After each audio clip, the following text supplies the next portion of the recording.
تلنگانہ کے وزیر اعلیٰ ریونت ریڈی نے جمعہ کے روز تاریخی گولکنڈہ قلعے میں قومی پرچم لہرایا، جہاں جوش و جذبے کے ساتھ 81ویں یوم آزادی کی اصل تقریب ہوئی۔ تقریب کا آغاز روایتی پریڈ، آزادی کی جدوجہد پر مبنی ثقافتی جھانکیوں اور تلنگانہ کی کامیابیوں کو اجاگر کرنے والے فنکارانہ مظاہرے سے ہوا۔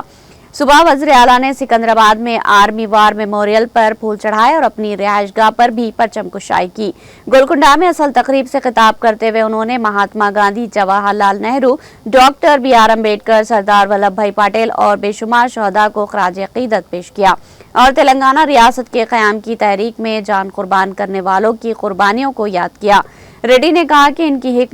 حکومت عوام دوست طرز حکمرانی، شفافیت، انصاف اور مساوی ترقی پر توجہ دے رہی ہے۔ انہوں نے 20,616 کروڑ روپے کے زرعی قرض معافی اسکیم، ذات پات پر مبنی مردم شماری کی تکمیل، SC ذیلی زمرہ بندی، 3.5 لاکھ مکانات پر مشتمل اندرما ہاؤسنگ اسکیم، 4 لاکھ نئے راشن کارڈز کی تقسیم، آروگیہ شری صحت اسکیم، کافی خاندان 5 لاکھ سے بڑھا کر 10 لاکھ روپے تک کا احاطہ اور خواتین کے لیے مہالکشمی مفت سفر اسکیم کا ذکر کیا، جس سے اب تک 6,700 کروڑ روپے کا فائدہ ہوا۔ کاشتکاروں کے لیے 500 روپے فی کنٹل بونس، بہتر خریداری نظام، جدید آبپاشی اور فوڈ پروسیسنگ یونٹ کے قیام کا اعلان کرتے ہوئے انہوں نے کہا کہ تلنگانہ ملک میں سب سے زیادہ دھان پیدا کرنے والی ریاست بن چکی ہے، جہاں سالانہ پیداوار 1.533 کروڑ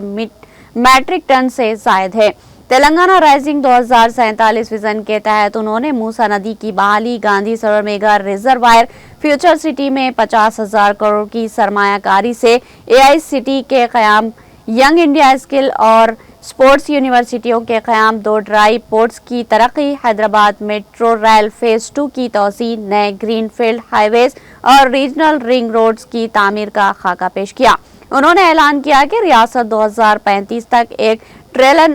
امریکی ڈالر اور 2047 تک 3 ٹریلین امریکی ڈالر کی معیشت کا ہدف حاصل کرے گی اور آئندہ 10 برسوں میں 25 لاکھ نئی ملازمتوں کے موقع پیدا کرے گی۔ وزیر اعلیٰ نے جھیلوں، پارکوں اور کھلی جگہوں کو قبضہ مافیا سے محفوظ رکھنے کے لیے ہائیڈرا ایجنسی کے قیام، آبی ذخائر کی بحالی اور شہری سرسبزی و شادابی کے فروغ کا اعلان کیا۔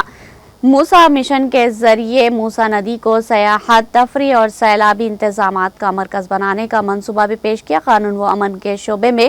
انہوں نے تلنگانہ پولیس کو بڑے ریاستوں میں انڈیا جسٹس رپورٹ 2025 میں اول مقام حاصل کرنے پر مبارکباد دی اور جدید پولیسنگ نظام، سائبر کرائم یونٹس میں توسیع، خواتین کے تحفظ کے لیے شی ٹیموں کی توسیع اور 24 گھنٹے نگرانی کے نیٹ ورک کو مزید مستحکم بنانے کا اعلان کیا۔ انہوں نے اتحاد اور ہم آہنگی پر زور دیتے ہوئے کہا کہ تلنگانہ کی طاقت اس کا تنوع ہے اور ترقی ہر ذات، برادری اور خطے تک بلا امتیاز پہنچنی چاہیے۔ ریاستی قرض 8.21 لاکھ کروڑ سے زائد ہونے کے باوجود انہوں نے یقین دلایا کہ ان کی حکومت فلاح و ترقی کا توازن برقرار رکھتے ہوئے سرمایہ کاری کو راغب کرے گی اور ایسی معیشت تشکیل دے گی جو عالمی سطح پر مسابقت کر سکے۔ انہوں نے کہا کہ ہم تلنگانہ کو ہندوستان کا فخر اور دنیا کے لیے ایک ماڈل بنائیں گے۔ بعد ازاں وزیر اعلیٰ نے شاندار کارکردگی دکھانے والے پولیس عہدیداروں کو انعامات دیے اور مشہور گلوکار راہل سپلی گنج کو، جنہیں فلم RRR کے